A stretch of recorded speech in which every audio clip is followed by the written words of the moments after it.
tinokuchingamidzai kuchechi yeChrist Embassy yepamhepo yatinoita muchishona. Iko zvino hapachina chikonzero chokupedza svondo rose usina kupinda chechi, nokuti painopindwa unenge usipo, kuda wakanga uri kubasa pakaenda vamwe kuchechi, kuda wakanga uri parwendo, kuda chechi yeChrist Embassy haisati yakuwanikwa kwaunogara, kana kuti unofarira hako kudzidza shoko raMwari nechishona. Ino ndiyo yave chechi yako. Chipinda tinamati. Haleluya. Tinosangana zvekare pamunamato wedu weChrist Embassy watinoita pamhepo muchishona, chiimba kuti makava nesvondo rakanaka uye makagona kunge muchifamba nesu pazvidzidzo zverapsodi zvatanga tiri kukutumirai. Kuti makorokoto, nhasi ndo zuva rekupedzisira remwedzi waKubvumbi.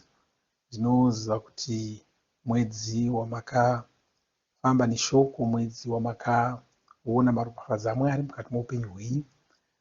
Tinotenda Mwari nokuda kwaizvozvo. Haleluya. Ndoda kuti tibve tapinda mushoko redu, tora muchidzidzo cherapsodi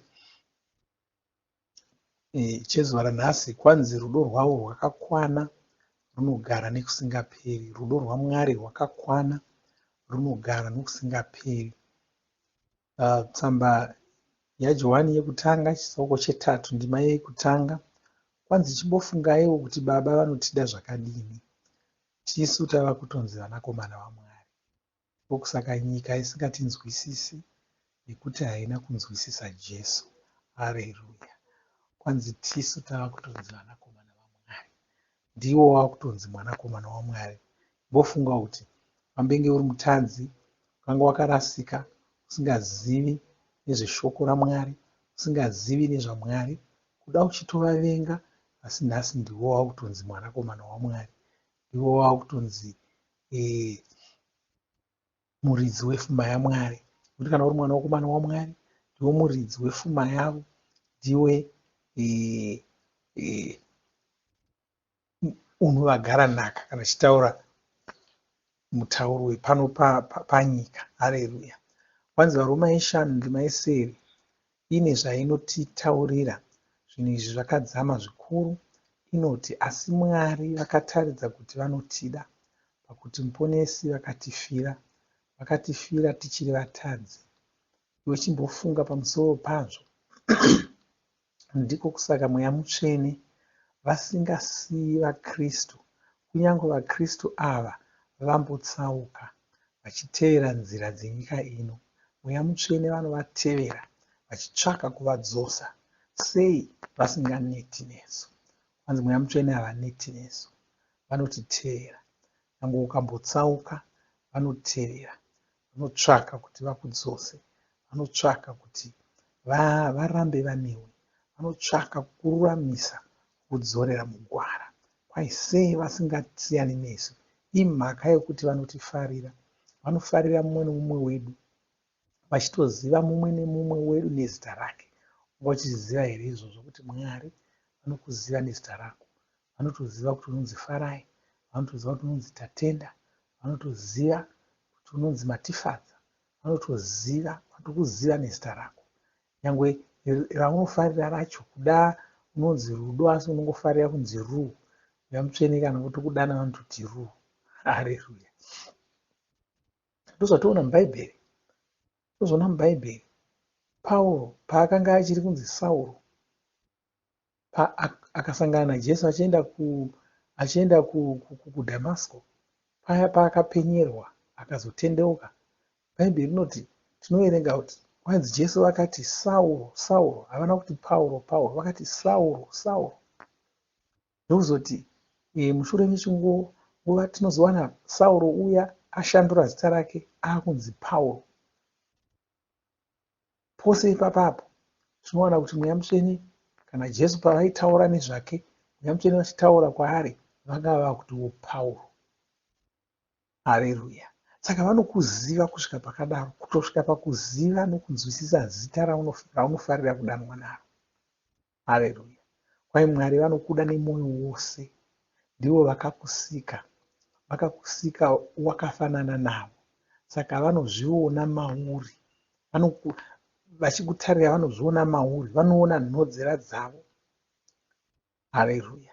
Vanoona nhodzera dzavo, vanozourwawo kufamba famba, nokuti vanoziva kuti uyu mwana wangu. Iwe ungaita hako misikanzwa, asi ivo vanoramba vachiona zvakanaka zviri mauri. Vanoziva kuti unogona kudzoka ugogadzirisa upenyu hwako ndokunge wavateerera. Ndiko kusaka vachitaura muna vaHebheru 13:5 vachiti, handisi kuzokusiya, handisi kuzokurasa. NdiMwari vane nyasha zhinji. Vanzi Mwari Baba vanokufarira zvikuru. Hapana chingaita kuti vasakufarira. Izvi ndizvo zvandakanzwisisa, zvakabva zvashandura upenyu hwangu hwose. Ndakabva ndava munhu akashinga, aiziva kuti anofarirwa naMwari. Haleluya! Munhu ukaziva kuti unofarirwa naMwari, ngatimbotangira pane zvatinoona nyange panyika pano. Ukaziva kuti unofarirwa nemunhu mukuru, ngatimboti uri pachikoro zviya, ukaziva kuti unofarirwa nemudzidzisi kana kuti nemukuru wechikoro, ukanzwisisa kuti unofarirwa nemukuru wechikoro, hapana munhu anogona kuvhundusira, hapana munhu anogona kukushayisa mufaro. Unoziva kuti unofarirwa. Nyangwe vamwe vese pachikoro vakasakufarira, hausuwi, unotovanzwira tsitsi kuti vari kupedza nguva yavo. Ukaziva kuti unofarirwa nomukuru wenyika, hautombonetseki, hauna chaunotya, hauna chaunovhunduka. Nyangwe vanhu vakati taakukusunga, iwe unoziva kuti unofarirwa nomukuru wenyika. Zvino iwe unofarirwa naMwari. Mwari vakakura kudarika mudzidzisi wekuchikoro, vakakura kudarika mukuru wechikoro, vakakura kudarika mukuru wenyika. Mwari vakakura kudarika zvese izvozvo. Uri kufarirwa nedenga. Ukaziva kuti unofarirwa naMwari, chingakusuwisa chichi? Ungazoswera here uchinetseka, uchishaya kuti vanhu vanondivenga? Kuna vamwe vanotoita sachazvisungirira, chiti vanhu vanondivenga, havandifariri, vanongoninyeya. Ngavanyeyawozve, vawane zvokutaura zvinovatandadza nokuvafadza. Haleluya! Iwe upenyu hwako huchingofamba semunhu anofarirwa naBaba. Haleluya! Saka kana ukaziva kuti unofarirwa naMwari saizvozvo, unova munhu akashinga. Kwai kudai uri muparidzi, ungava nesangano raunofudza, asi pangaita nhengo dzesangano iri dzisingakufariri, vanogona kunge vari vana vako vasingakufariri, kana kuti mudzimai wako, kana murume wako, kana nhengo dzemhuri yako, vanogona kunge vari vavakidzani vako, kana vanhu vaunoshanda navo. Usanetseka, Mwari vanokufarira uye vanotodada newe. Izvozvo ndizvo zvakanyanya kukosha. Saka chinofanira kunge chichikufadza, chaunofanira kunyanya kukoshesa, inyaya yekuti Mwari vanotodada newe. Mwari vanokufarira, vanotodada newe. Haleluya! Kwai vanokuchengera semboni yeziso ravo. Hapana munhu anorega mboni yeziso rake ichibayiwa nechinhu.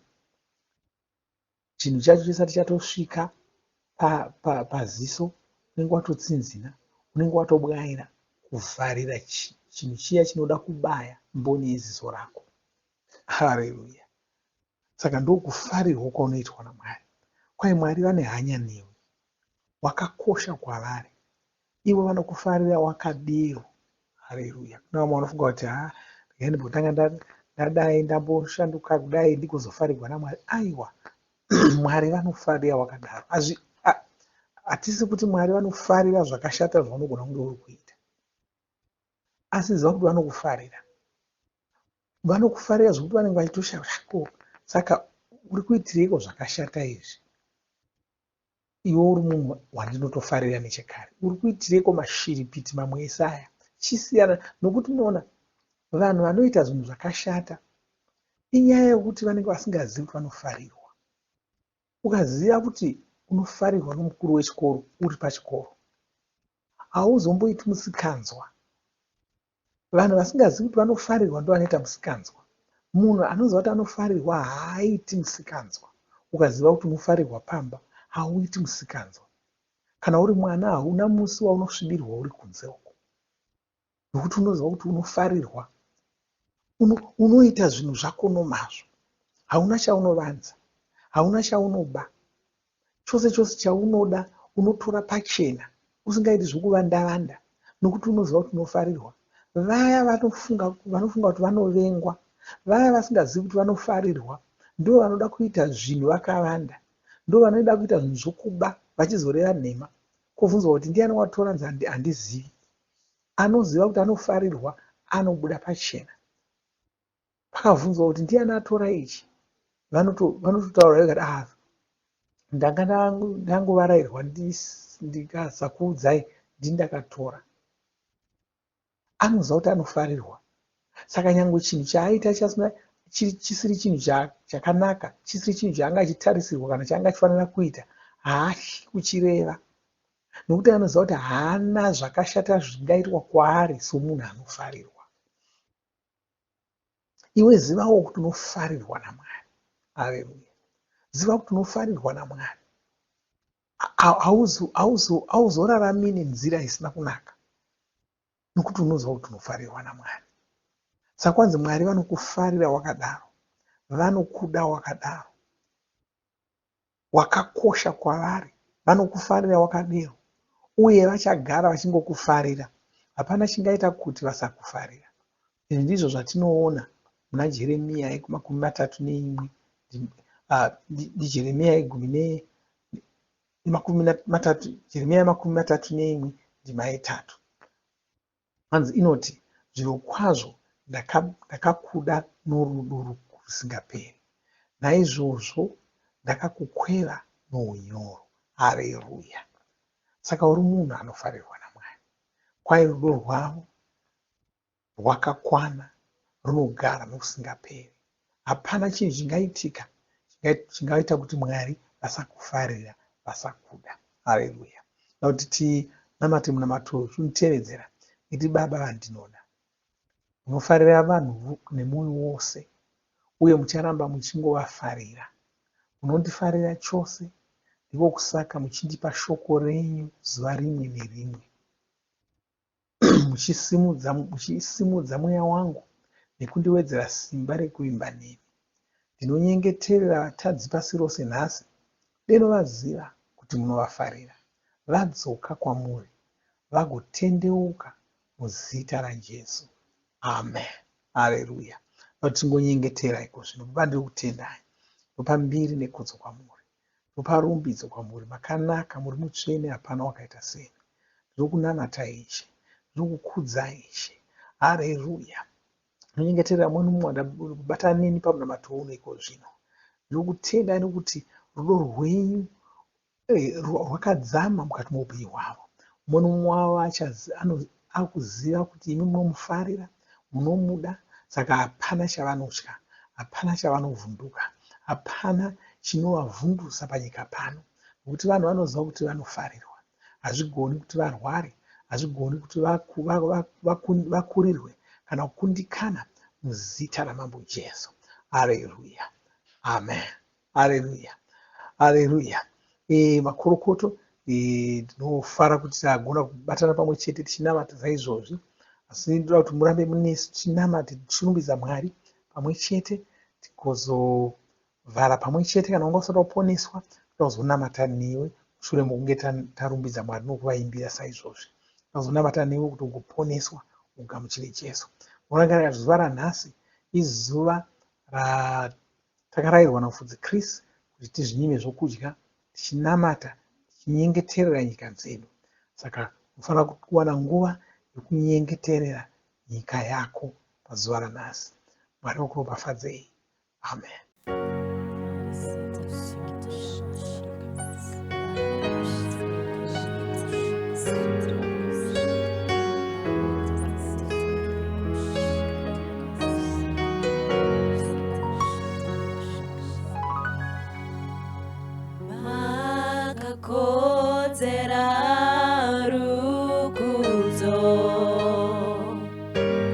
Tinopa mbiri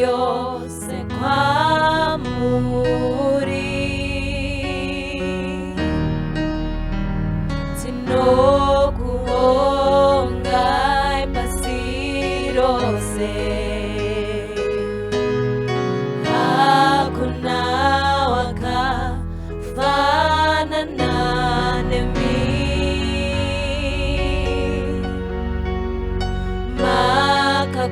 makakotera rukudzo. Tinopa mbiri yose kwamuri,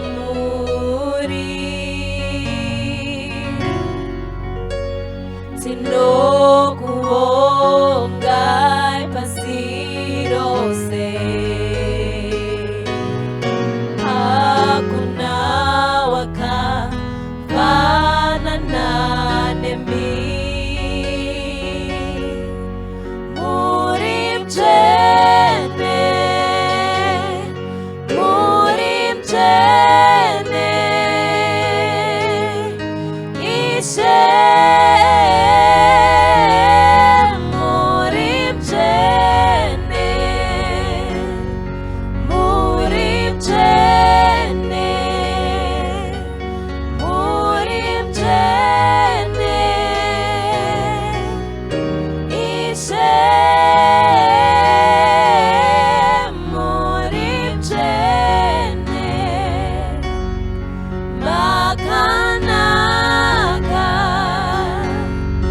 makanaka,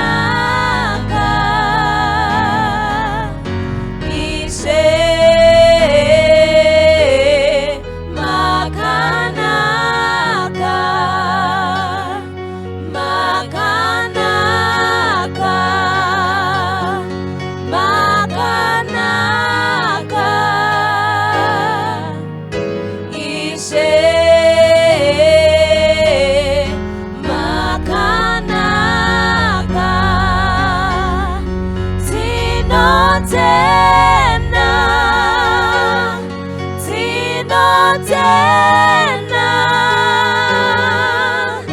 ishe tinotenda, tinotenda, tinotenda, ishe tinotenda, muri mjene, muri mjene, ishe muri mjene, muri mjene, muri mjene,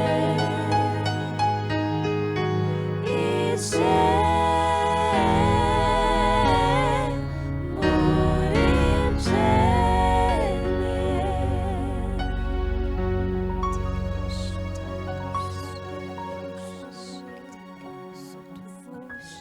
Tinorimba makomborerwa nemunamato wesvondo rino. Kana manga musati mazvarwa patsva, namatai mumashure mangu, muchidudza, muchirevesa, taurai muchiti, Mwari vari kudenga, ndinouya kwamuri, ndinokoka Jesu kuti vapinde mumwoyo mangu. Ndinokumbira kuti Jesu vatonge upenyu hwangu.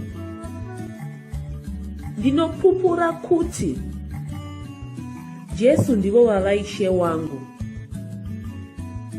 Saka ndinogamuchira upenyu usingaperi mumweya mangu. Ndazvarwa patsva, ndava chisikwa chitsva. Ndinokutendai. Amen. Makorokoto mazvarwa patsva, tinokugamuchirai muchechi yeChrist Embassy. Titumirei zita renyu nekwamunogara. Munogona kutumira iri SMS kana WhatsApp pa 0772 215931 kana kutuma tsamba pashonaror@gmail.com. Muchida kupa mpiro yenyu neEcocash, rovai nhamba *151*2*5*58222 motevera zvinenge zviri kutaurwa neEcocash ipapo. Kana muine nhare dzemazuva ano munogona kushandisa KingsPay kupa mpiro yenyu. Shandisai kodhi inoti TNIOG nemavara makuru. Tinoda kukuzivisai zvinotevera. Tinokurudzira kuti musadarikwe nezvidzidzo zveRhapsody. Zvidzidzei kuti shoko riwande mamuri mugone kumirisana nezvinhu zvinonetsa muupenyu. Tinodavo kuzivisa vane nhare dzeEconet kuti *205# mava kugona kuwana Rhapsody panhare dzenyu kunyangwe musina WhatsApp. Rovai nhare idzi muwane Rhapsody panhare dzenyu zuva rimwe nerimwe. Munorova *205# mosarudza daily devotional. Subscribe Shona Rhapsody muchishona. Munamato uno munoubata paWhatsApp, paradio, paYouTube panoti Shona Online Church, www.ce-shonachurch.org nepa vcc.rhapsodyofrealities.org. Tinokumbira mutizivise kana muri kutibata pane imwe yenzvimbo idzi. Kana pari paintaneti munogona kunyoresa muchitipa zita renyu. Kana pari paWhatsApp tinyorerei tigopota tichikutumirai zvimwe zvidzidzo kana kutitumira SMS pa0772 166 928. Ivai nesvondo rakanaka.